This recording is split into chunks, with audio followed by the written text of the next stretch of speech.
Samantala, pinabibilis pa ni Pangulong Ferdinand R. Marcos Jr. sa mga kinauukulang ahensya ng gobyerno at mga lokal na pamahalaan ang pagtugon sa kalamidad. Inaasahan namang iigting pa ang aksyon dito ng mga LGU lalo't maagang naipalabas ang pondo para sa National Tax Allotment ngayong taon.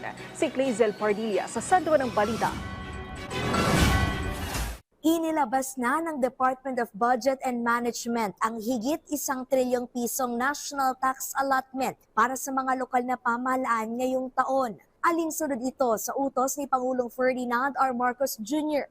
na ibigay ng maaga ang pondo sa mga LGU. Ayon sa DBM, ang buo at maagang paglabas ng budget sa mga LGU ay patunay na ang 2026 budget ay nakatuon sa pagpapaunlad ng pamumuhay ng taumbayan. Nailagay ng pondo sa mga otorisadong bangko.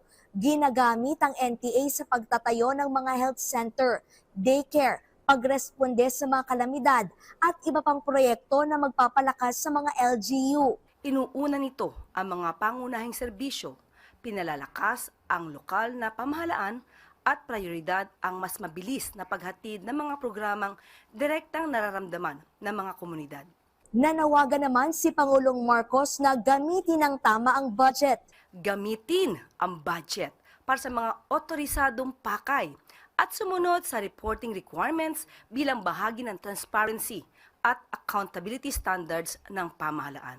Inatasan ni Pangulong Marcos ang mabilis na paghatid ng tulong sa mga biktima ng sakuna sa pakikipagpulong na Executive Secretary Ralph Recto sa DBM, Department of the Interior and Local Government at Office of Civil Defense. Inutusan niya ang mga ahensya na pasimplehin ang proseso ng pagsusuri sa mga hiling na tulong pinansyal ng mga LGU at alisin ang mga nagpapantala sa agarang pamamahagi ng ayuda. Clazel Pardilla para sa Pambansang TV sa Bagong Pilipinas.